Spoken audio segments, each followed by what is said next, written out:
समस्याओं, हर एक अत्याचार जहाँ जहाँ होता है वहाँ पर चंद्रशेखर रावण जी तुरंत पहुँच जाते हैं। तो क्या मणिपुर जाएंगे कि नहीं? मणिपुर जाने की तैयारी है। सरकार को अल्टीमेट दिया गया है कि अगर सरकार हमारी मांगों को नहीं मानती है तो मणिपुर भी जाएंगे और दिल्ली को भी पूरा घेरेंगे। और प्रधानमंत्री भाई को सुरक्षा चाहिए, तो उनका मुद्दा था कि उनका जो है सबसे पहले जो अपराधी पकड़े गए हैं, जो दोषी पकड़े गए, जो गोली चलाने वाले थे, 2-3 शख्स थे, उस शख्सों का जो है सबसे पहले नार्को टेस्ट हो कि वाकई जो है ये किसके ताल्लुक से, क्यों और किसके द्वारा जो है, इनके किसके कहने पर जो है ये गोलियां चलाए हैं।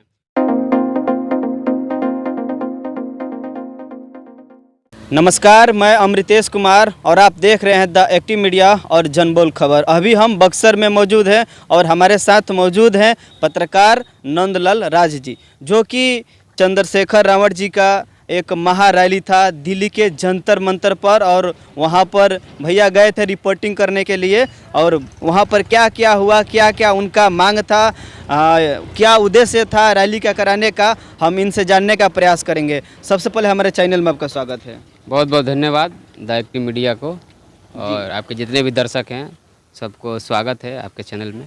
दिल्ली के जंतर मंतर पर वहाँ पर चंद्रशेखर रावण जी का महारैली था।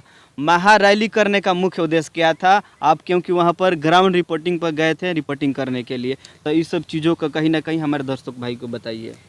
देखिए 21 जुलाई को जो है वहाँ जंतर मंतर पे महारैली था, महाआंदोलन था चंद्रशेखर भाई का, और हम लोग वहाँ जीरो ग्राउंड पे जाकर रिपोर्टिंग भी किए थे। लगभग लाखों लोग की संख्या में पूरा जंतर मंतर तक जाम लगा हुआ था। वो दिल्ली प्रशासन भी, अरविंद केजरीवाल जी पूरे प्रशासन की व्यवस्था कर रखे थे किसी तरह का कोई अनहोनी घटना ना हो जाए। वहाँ देखिए जब हम लोग गए तो एक दिन पहले जो है 144 धारा लगा दी गई थी। लोगों को इन नहीं करने दिया जा रहा था, चाहे पत्रकार हो चाहे किसी भी तरह का हो। हम लोगों ने बाहर से ही वीडियो शूट किया और लोगों को दिखाया कि यहाँ पे एक दिन पहले 20 जुलाई को ही मतलब कि 144 धारा लगा दी गई थी। उसके बाद 21 जुलाई को जब रैली वहाँ पे हम लोग 7 बजे पहुँच चुके थे, वहाँ पे मध्य प्रदेश, छत्तीसगढ़, उड़ीसा से लोग वहाँ पहुँच करके नारेबाजी कर रहे थे सरकार के खिलाफ, मोदी जी के खिलाफ में। तो वहाँ मकसद था कि पूरे देश के लोगों को आह्वान किया गया था चंद्रशेखर भाई की तरफ से कि देश के लोग आएंगे। और उनका जो 28 जून को आपने सुना होगा कि किस तरह से जो है कुछ असामाजिक तत्वों के द्वारा गोली चलाई गई थी उन पर, और बाल बाल बच्चे थे, गोली भी लगी थी, लेकिन अनहोनी होने से बच गया। तो उसके बाद जो है उन्होंने एक अपील किया कि हमें जो है एक सुरक्षा की मांग को लेकर के सारे लोग की इच्छा थी। भीम आर्मी के जो राष्ट्रीय अध्यक्ष हैं विनय रतन जी, उन्होंने कहा कि हमारे भाई राष्ट्रीय अध्यक्ष है जो भीम आर्मी आज़ाद समाज पार्टी के प्रमुख चंद्रशेखर भाई को सुरक्षा चाहिए। तो उनका मुद्दा था कि उनका जो है सबसे पहले जो अपराधी पकड़े गए हैं, जो दोषी पकड़े गए, जो गोली चलाने वाले थे, 2-3 शख्स थे, उस शख्सों का जो है सबसे पहले नार्को टेस्ट हो कि वाकई जो है ये किसके ताल्लुक से, क्यों और किसके द्वारा जो है, इनके किसके कहने पर जो है ये गोलियां चलाए हैं। उसके बाद दूसरा उनका मुद्दा था CBI जांच करे, मतलब कि जो भी घटना घटा है वहाँ पे अचानक टोल से जाना और लोगों को जो है मतलब कि लगातार उनके गाड़ी को पिकअप करना, मॉनिटरिंग करना, उसके बाद मौका मिलते ही गोली चला देना। लगभग 3 गोलियां उनके गाड़ी पे लगा हुआ है। इसकी CBI जांच की मांग को लेकर के पूरे भीम आर्मी आज़ाद समाज पार्टी के लोग जंतर मंतर पे पहुंचे हुए थे कि सरकार से मांग रहे थे कि सरकार इसका CBI जांच करे, वाकई हकीकत क्या है, क्या वजह है कि जो है उन पर गोलियां चलाई गई है, कैसे बहुजन के नेता, उभरते हुए नेता को जो लोकप्रियता हासिल है, जिनको कहा जाता है कि बहुजन की युवाओं का दिल का धड़कन है चंद्रशेखर आज़ाद। उसके बाद एक और उनकी मांग थी कि जो उनको जो है सुरक्षा नहीं मिल पा रहा कहीं भी, कोई भी, अगर बहुत सारे ऐसे नेता हैं जो कुछ भी नहीं हैं, और जैसे बागेश्वर वाले बाबा हैं उनको भी Y+ की सुरक्षा मिल गई है, तो कुछ भी नहीं है, कुछ भी नहीं है, मात्र एक बाबा हैं। और लेकिन ये जो सामाजिक कार्यकर्ता हैं जो लगातार जो है अपने समाज के लिए लड़ रहे हैं, इनको सुरक्षा, ये मांग थी कि Z+ की सुरक्षा दी जाए, ताकि ये एक ही नेता की बात नहीं है कि आज जो है आपको लग रहा है कि चंद्रशेखर बहुजन समाज के जो बेटा है चंद्रशेखर आज़ाद पे ही जो हमला हुआ है, लेकिन देखा जा रहा है कि आज इनकी बारी है तो कल आपकी भी बारी है।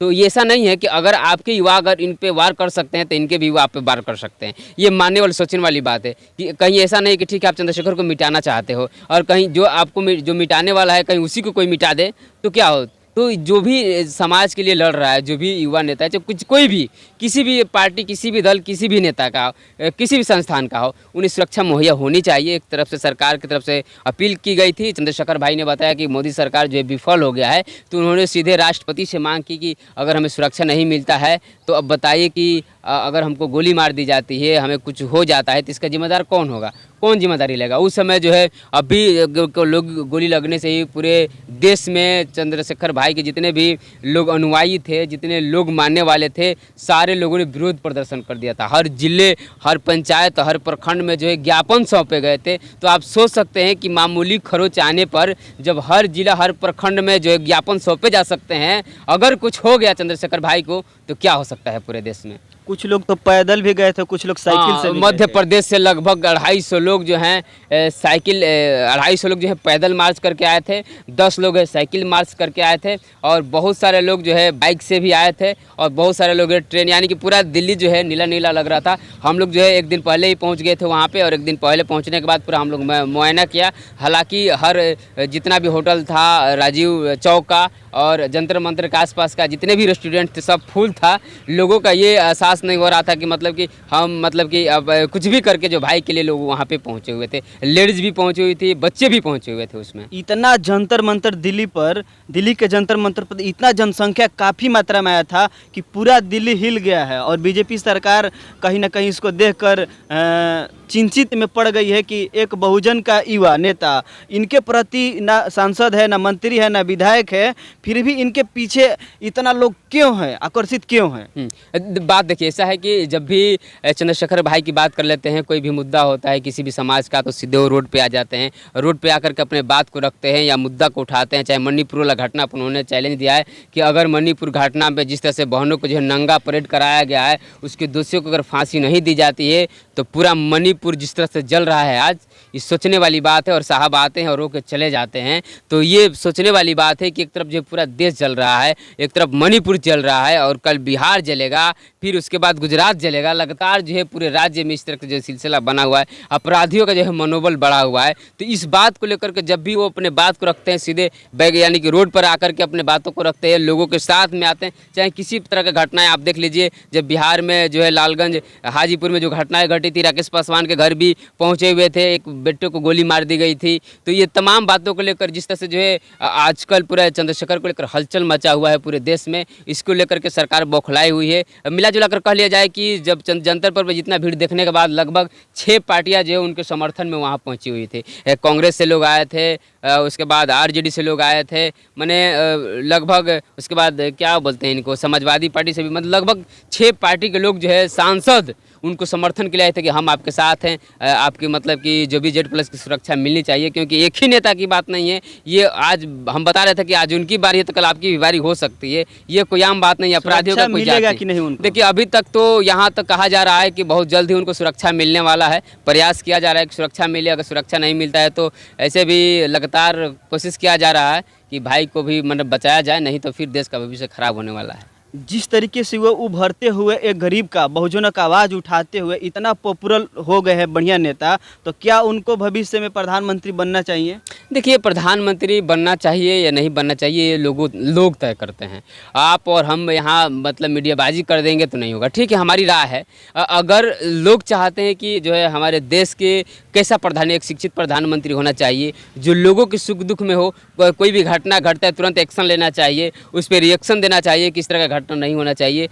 हालांकि जितने भी बहुजन की जो है एक तरफा बात कर लेते हैं, इस बहुजन के लोगों में जो एक बहन कुमारी मायावती जी भी आती हैं, उन्होंने इस प्रधानमंत्री की होड़ में है, और अधिकतर नौजवान है जो इस समय जो चंद्रशेखर भाई के साथ हैं। वाकई भविष्य और वोट तय करेगा कि क्या और कैसे कौन प्रधानमंत्री बन सकता है। हालांकि कहा जा रहा है कि अगर ऐसे सांसद, अगर ऐसे नेता अगर बना दिया जाए देश के प्रधानमंत्री, तो बहुत कुछ मतलब कि विकास हो सकता है। क्या 2024 में चुनाव लड़ेंगे? 24 में चुनाव लड़ना ही लड़ना है। सब लोग अपने संसदीय क्षेत्र से चुनाव लड़ेंगे, तैयारियां कर रहे हैं भाई, और जहां से भी लड़ेंगे बहुत बहुमत के साथ उनकी जीत होगी। अभी आपने पिछले बार देखा कि जिस तरह से नगर चुनाव हुआ था, अच्छा खासा उनका मतलब जीत हासिल हुई थी। तो ऐसा लग रहा है कि जहाँ से भी लड़ेंगे वहाँ से वो जीतेंगे, जरूर जीतेंगे। हर एक समस्याओं, हर एक अत्याचार जहाँ जहाँ होता है वहाँ पर चंद्रशेखर रावण जी तुरंत पहुँच जाते हैं। तो क्या मणिपुर जाएंगे कि नहीं? मणिपुर जाने की तैयारी है। सरकार को अल्टीमेट दिया गया है कि अगर सरकार हमारी मांगों को नहीं मानती है तो मणिपुर भी जाएंगे और दिल्ली को भी पूरा घेरेंगे और प्रधानमंत्री के घर तक भी जाएंगे। चलिए, बहुत बढ़िया। बाकी आप लोग इस वीडियो के किस नज़रिए से देख रहे हैं कमेंट में ज़रूर बताइएगा। मिलते हैं फिर अगले वीडियो में। जय हिंद, जय भारत, जय